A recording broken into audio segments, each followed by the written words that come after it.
उर्दन के शाह अब्दुल्ला दोम की वज़ीर-ए-आज़म शहबाज शरीफ से मुलाकात। इक़्तिसादी, तिजारती और दिफाई शोबों में ताउन बढ़ाने पर इत्तिफ़ाक़। वज़ीर-ए-आज़म ने अफ़ग़ानिस्तान और भारत से कशीदा सूरत-ए-हाल से आगाह किया। दोनों ममालिक में ताउन बढ़ाने के हवाले से मुफ़ाहमत की याददाश्तों पर तबादला ख़याल।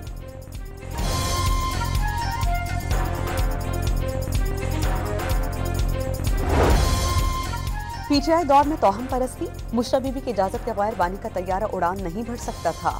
बरतानवी जरीदे का दावा। बैरिस्टर गौहर ने रिपोर्ट मनगढ़ंत करार देकर कानूनी कार्रवाई का इशारा दे दिया।